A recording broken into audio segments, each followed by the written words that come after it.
Hello and welcome. Just want to say congratulations on taking the step to grab this video course. This is video number 1, the Introduction to Podcast Marketing. So what I want to do now is just to give you a quick overview of what's in this video course so you know exactly what to expect. And then once you know that, you'll be able to implement everything faster. So this, of course, is video number 1. Video number 2 is what's in a podcast. So basically, we want to make sure that you plan a successful podcast. And a successful podcast is a podcast that can engage the listener. The more you engage and the more your engagement increases, the higher the stick rate, meaning the longer the person stays listening to your podcast. And the more invested they become, the more likely they are going to buy your products or take some sort of action that you tell them to in the end. Now, writing an intro and outro actually can help your podcast. So instead of just having a podcast where you start talking about the content right away, you want to make sure that you have an intro that introduces you, that gets people into the mindset of, hey, okay, put everything down, get ready to rock and roll and learn a lot of content.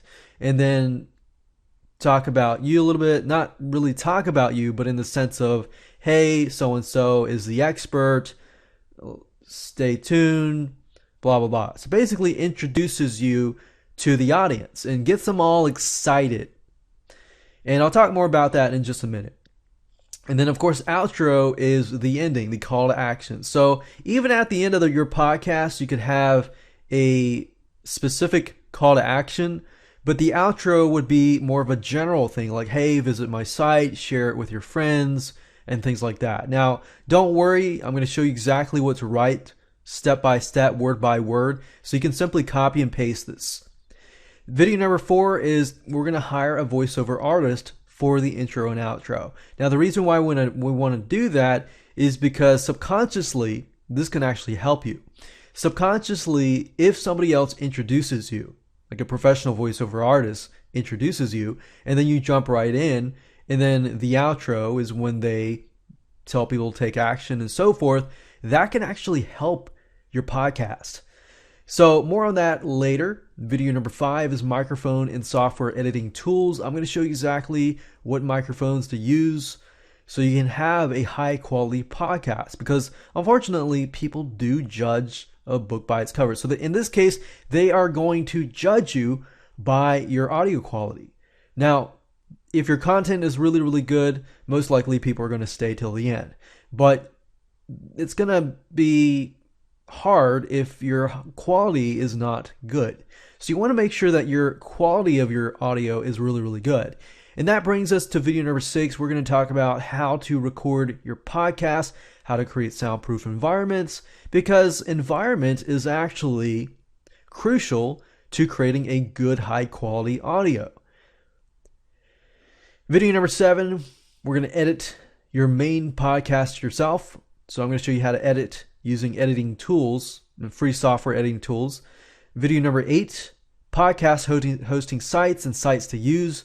So once you get your file, then what? Okay, so from that point, we're going to upload it to a podcast hosting site, which will then allow us to get the RSS feed. So I'm going to show you sites to use, different sites you can use, how to create a podcast, upload the files to the podcast hosting, get your RSS feed, and then take that RSS feed and submit it to iTunes, which then will help you get some traffic once you are approved. So this is basically how it all works. Basically, you're going to plan and record a high converting, high engagement podcast. From that point, you're going to set up your microphone, your software tools, and edit your podcast. You're going to record your podcast and edit everything like that. You're going to upload to podcast hosting. You're going to generate the RSS feed, and you're going to submit it to iTunes. Now, while this does have a lot of technical stuff in it, if you can follow me step by step, then you should really have no problem at all.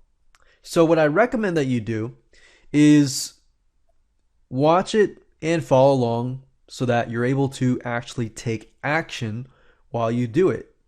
So that way you'll actually feel like you're succeeding along the way, because I guarantee you if you watch it and you don't take action, then this is all just nothing. It's just wisdom. It's just knowledge that has not been put into place. So you want to make sure you put all of it into action and start getting yourself some branding and traffic. So what do you need to get started? Well, you're going to need to have audio files. Now, obviously, I'm going to show you how to do all of that, but audio files that are supported by iTunes, and we're going to submit it to iTunes. So .mp3, which is what we're going to be using, .move, .mp4, and .m4v. So these are mainly iTunes compatible. So if you submit it to somewhere else besides iTunes, that might change. But for the most part, if you stick with MP3 files, that's pretty much standard throughout the globe. You're obviously going to need an iTunes software. So if you don't have it, go ahead and go to Google, type in iTunes, and you'll be able to download it. And also you'll need to have an iTunes account. Obviously you won't be able to submit anything unless you have an iTunes account.